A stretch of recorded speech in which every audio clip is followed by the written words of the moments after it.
Hello વિદ્યાર્થી મિત્રો, ધોરણ 11 વિષય અર્થશાસ્ત્ર પ્રકરણ નંબર 9 ની અંદર આજે આપણે રાષ્ટ્રીય આવક પ્રકરણ નંબર 9 જે છે એ રાષ્ટ્રીય આવકનું પ્રકરણ છે. એની અંદર આજે આપણે રાષ્ટ્રીય આવકના અર્થની જે છે એ આજે આપણે ચર્ચા કરીશું. વિદ્યાર્થી મિત્રો, તો જોઈએ કે ભાઈ રાષ્ટ્રીય આવક એટલે શું, એનો અર્થ.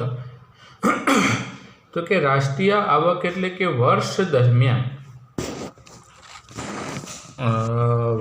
દરમિયાન દેશની અંદર ખેતી ક્ષેત્ર, ઉદ્યોગ ક્ષેત્ર અને સેવા ક્ષેત્ર એ ત્રણેય ક્ષેત્રની અંદરથી જે કંઈ ઉત્પાદન થાય છે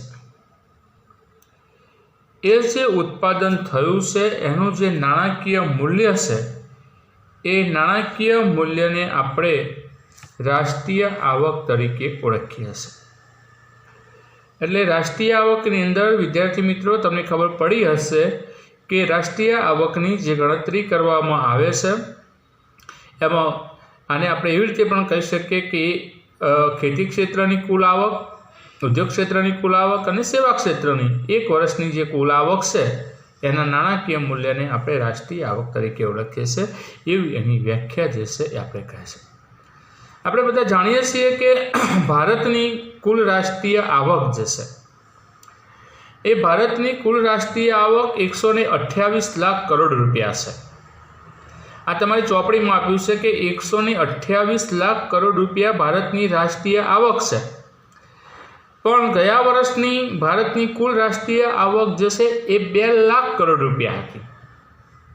ખ્યાલ આવ્યો? એટલે એક વર્ષ દરમિયાન ભારતની કુલ રાષ્ટ્રીય આવકમાં 2 લાખ કરોડ રૂપિયા જે છે એ ઉત્પાદન થાય છે. 2 લાખ કરોડ રૂપિયાનું મૂલ્ય, નાણાકીય મૂલ્ય છે એવું આપણે જે છે અહીંયા કહી શકીએ છીએ. તમારી બુક્સની અંદર આપ્યું છે 128 લાખ છે, જ્યારે હું તમને કહું છું ગયા બજેટની વાત કરીએ એને એ વખતે જે ગણતરી કરવામાં આવી હશે તો 2 લાખ કરોડ રૂપિયા છે. ઓકે, અહીંયા આપણે એવું કહીએ છીએ કે ખેતી ક્ષેત્ર, ઉદ્યોગ ક્ષેત્ર અને સેવા ક્ષેત્ર ત્રણેયનું મૂલ્ય જે છે એ 200 લાખ કરોડનું છે. 2 લાખ કરોડ નહીં, સોરી, મારી ભૂલ થઈ ગઈ છે. 128 લાખ કરોડ રૂપિયાની જે રાષ્ટ્રીય આવક હતી એની જગ્યાએ ભારતની કુલ રાષ્ટ્રીય આવક જે છે એ 200 લાખ કરોડ છે. મારી ભૂલ હતી મિત્રો, તો જરા તમારે મિસઅન્ડરસ્ટેન્ડિંગ ના થાય એટલા માટે જરા મગજમાં લઈ લેજો. આપણી રાષ્ટ્રીય આવકની વ્યાખ્યા છે મિત્રો.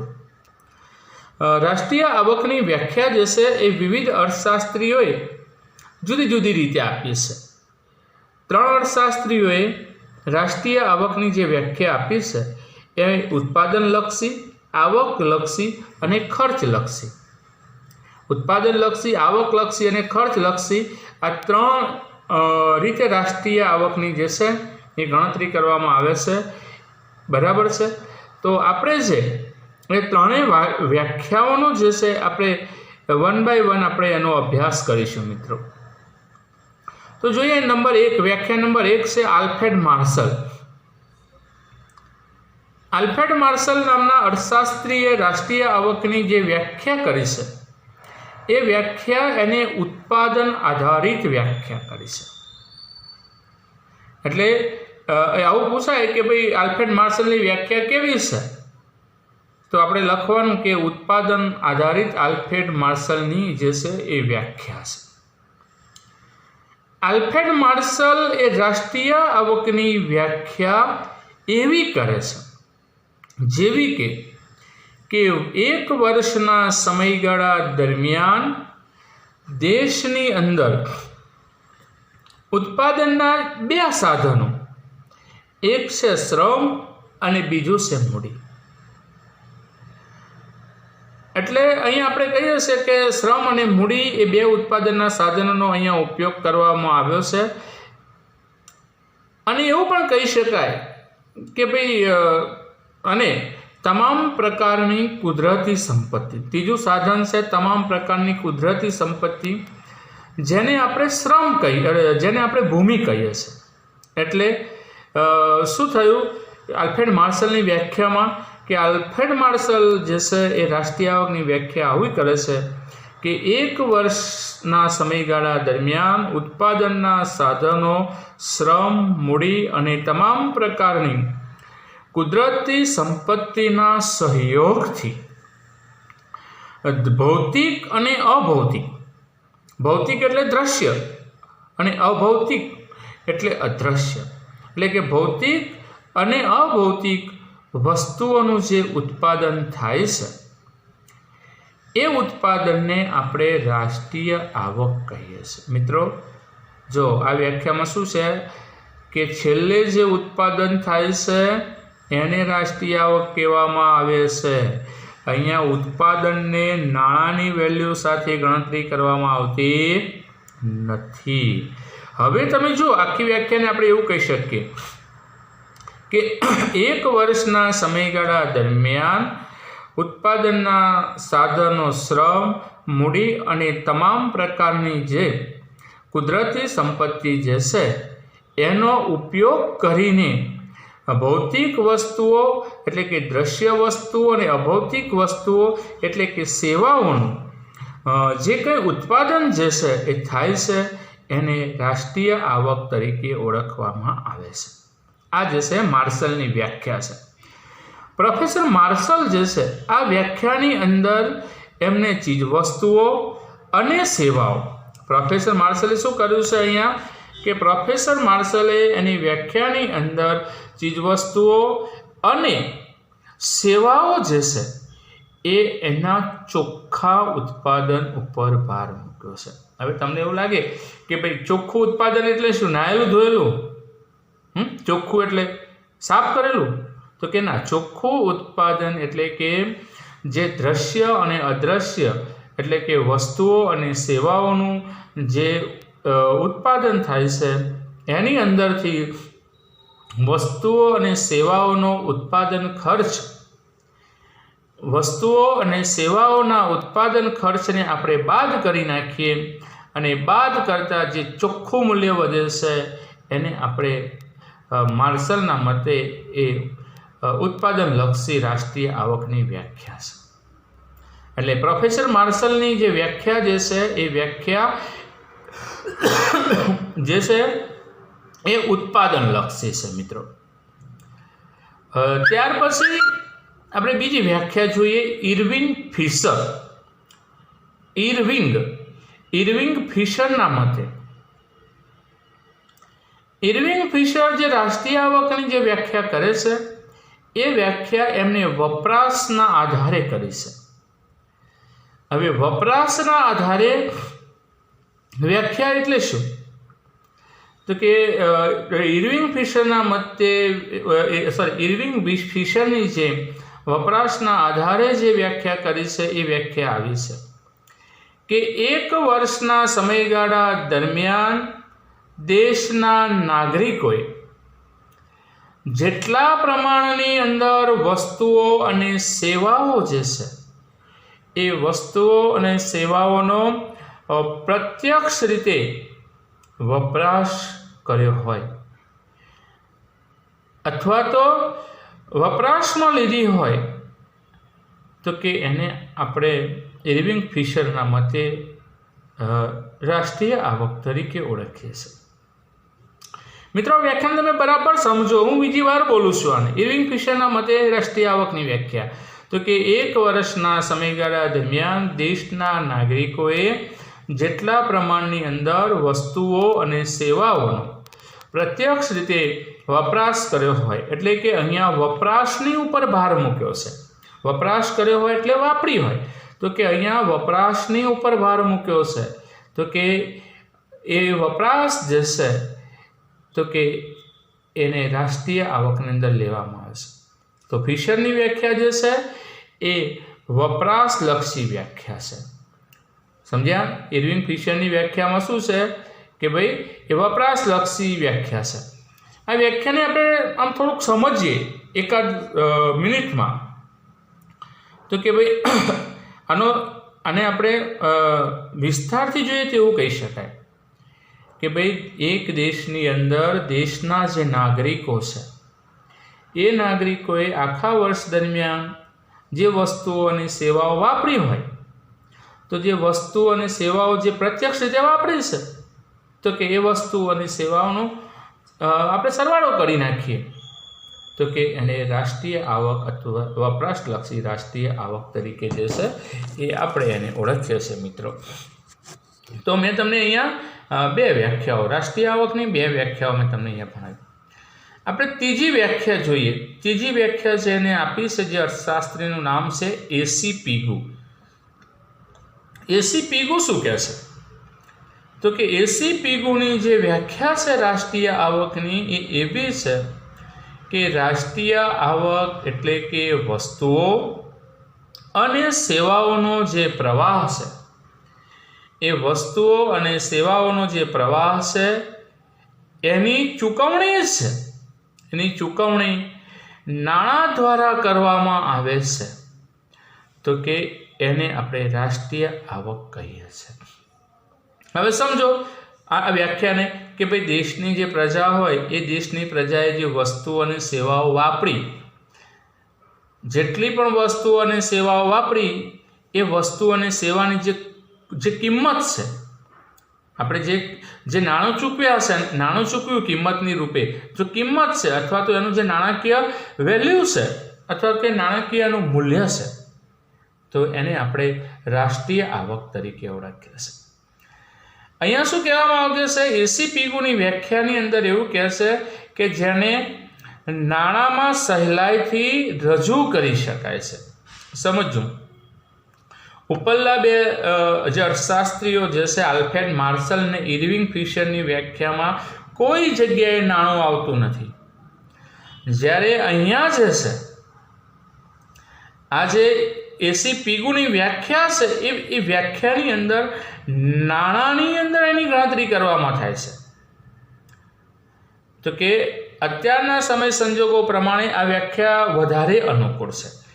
એટલે આ વ્યાખ્યાને આપણે બીજા શબ્દોમાં કહીએ તો કે બીજા શબ્દોમાં એવું કહેવામાં આવે છે કે અહીંયા જે છે એ વસ્તુ અને સેવાને નાણાંની અંદર જે છે એ નાણાંની અંદર એને સહેલાઈથી રજૂ કરી શકાય છે. એનાથી પણ આપણે વધારે બીજા શબ્દોમાં કેવું હોય તો કે રાષ્ટ્રીય આવકની વ્યાખ્યાની અંદર વિદેશી આવક સહિતની સમાજની જે કુલ આવક છે એ સમાજની કુલ આવકને નાણાં વડે સરળતાથી માપી શકાય છે. હવે સમજો તમને એવું લાગશે કે હવે વિદેશી આવકની આપણે વાત કરીએ છીએ અને વિદેશી આવકની આપણે વાત કરીએ છીએ તો અહીંયા એવું થાય છે કે ભાઈ આપણા દેશના લોકોએ વિદેશની અંદર જઈને જે વસ્તુઓ ઉત્પાદન કરી અને એને સમાજના લોકોએ જે છે એને વાપરી, બરાબર છે, તો કે એના મૂલ્યને આપણે રાષ્ટ્રીય આવક તરીકે આપણે એને ઓળખીએ છીએ.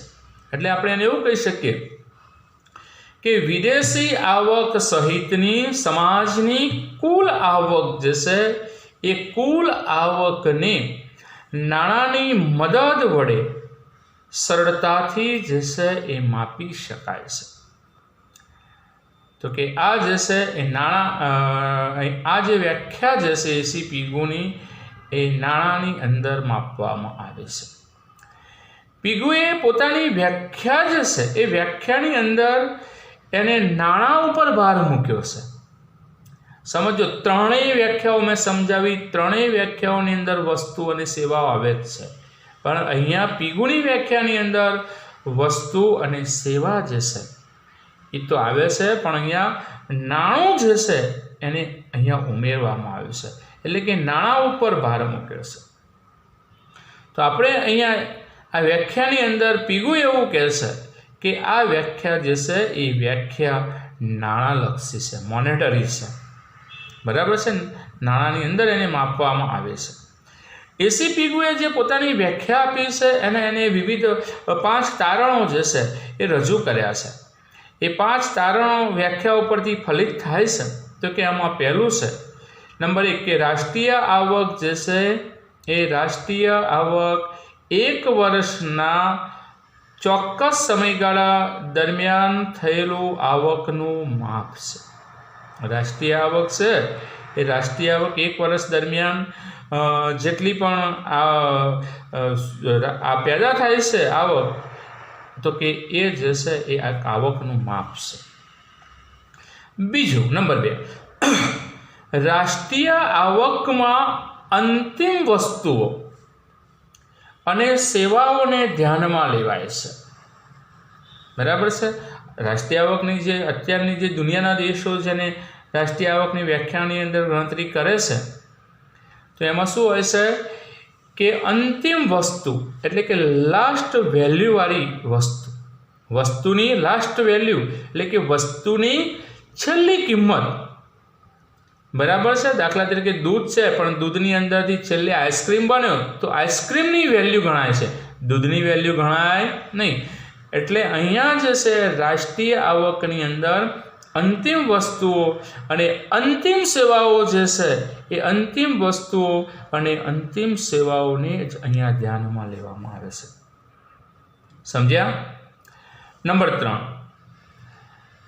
અંતિમ વસ્તુઓ અને સેવાઓનું જે છે એ નાણાકીય મૂલ્ય છે. એ નાણાકીય મૂલ્યને રાષ્ટ્રીય આવક તરીકે ઓળખવામાં આવે છે. ખ્યાલ આવ્યો? દાખલા તરીકે આપણે માન્યું, એક એક્ઝામ્પલ આપું છું જે આપણે આગળ એને વિસ્તૃતથી સમજશું કે હું 60 રૂપિયાની અંદર 1 લીટર દૂધ લાવ્યો. હવે એ 60 રૂપિયાની અંદરથી મેં લગભગ 300 ગ્રામ જો મેં શ્રીખંડ બનાવ્યો અને એ શ્રીખંડની વેલ્યુ જે છે કિંમત છે એ 80 રૂપિયા છે. બરાબર છે. તો 60 રૂપિયાનું દૂધ અને 80 રૂપિયાનું આઈસ્ક્રીમ એટલે 140 રૂપિયા થાય ટોટલ. તો અહીંયા 140 રૂપિયા રાષ્ટ્રીય આવકમાં ન ગણાય. દૂધની કિંમત 40 જે છે 60 છે એને આપણે બાદ કરી નાખવાની, કેમ કે દૂધની અંદરથી આપણે જે આઈસ્ક્રીમ બધા જ દૂધનો આઈસ્ક્રીમ બનાવી દીધો છે, તો કે 80 રૂપિયાનો આઈસ્ક્રીમ થયો. તો એ આઈસ્ક્રીમની કિંમત 80 રૂપિયા છે, તો કે એ જ 80 રૂપિયાને રાષ્ટ્રીય આવકની અંદર નાણાકીય મૂલ્યની અંદર ગણતરી કરવામાં આવે છે. નંબર 4, ઘસારો જે છે, સાધનોને લાગતો ઘસારો જે છે એ ઘસારાને બાદ કરવામાં આવે છે. એટલે મેં પહેલી જ વ્યાખ્યામાં કહ્યું, આગળની વ્યાખ્યામાં, કે ઉત્પાદનના સાધનો જે ઉપયોગ થાય છે એ સાધનોને કેટલો ઘસારો લાગે છે એ ઘસારાને અહીંયા માઇનસ કરી દેવાનું. બરાબર છે. અને છેલ્લે નંબર 5, વસ્તુઓ અને સેવાઓનું જે ઉત્પાદન છે એ વસ્તુઓ અને સેવાઓનું ઉત્પાદન જે છે એ ઉત્પાદન અથવા વપરાશ થવી જોઈએ. અહીંયા શું કહેવામાં આવે છે કે આપણે જે વસ્તુઓ વાપરીએ છીએ એ વસ્તુઓ અને સેવાઓ જે વાપરીએ છીએ એ સેવાઓનો વપરાશ થવો જોઈએ. બરાબર છે. વપરાશ ના થઈને પડી રહે તો કે એ પ્રશ્નાર્થ છે. એટલે કે વસ્તુઓ અને સેવાઓનું ઉત્પાદન જે છે એ વસ્તુઓ અને સેવાઓના ઉત્પાદનની વપરાશ થવી જરૂરી છે. આ જે છે એ પ્રોફેસર એસી પીગુ નામના અર્થશાસ્ત્રીએ આ 3જા નંબરની નાણાંની વેલ્યુની લક્ષીને આ જે છે એ રાષ્ટ્રીય આવકની વ્યાખ્યા આપી છે. વિદ્યાર્થી મિત્રો, આપણે આજના વિડીયોની અંદર મેં તમને રાષ્ટ્રીય આવકનો અર્થ સમજાવ્યો કે જે રાષ્ટ્રીય આવકની વ્યાખ્યા છે. ત્યાર પછી રાષ્ટ્રીય આવકની વિવિધ અર્થશાસ્ત્રીઓ દ્વારા આપવામાં આવતી વ્યાખ્યાઓ છે. એ વ્યાખ્યાઓની અંદર મેં તમને માર્શલ, ત્યાર પછી ઇર્વિંગ ફિશર અને છેલ્લે જે છે એસી પીગુ એવી 3 વ્યાખ્યાઓ મેં તમને સમજાવી. આ 3 વ્યાખ્યાઓ છે એમાં એક ઉત્પાદનલક્ષી વ્યાખ્યા છે, બીજી વપરાશલક્ષી વ્યાખ્યા છે અને ત્રીજું નાણાંલક્ષી વ્યાખ્યા છે. તો અહીંયા જે છે એ આપણો આજનો વિડીયો જે છે એ મારો જે વિદ્યાભ્યાસ જશે એ અહીંયા પૂર્ણ થાય છે. તમને કોઈ તકલીફ હોય તો તમે મારો કોન્ટેક્ટ જશે મોબાઈલ વોટ્સઅપ દ્વારા કરી શકો છો જો કોઈ તકલીફ હોય તો.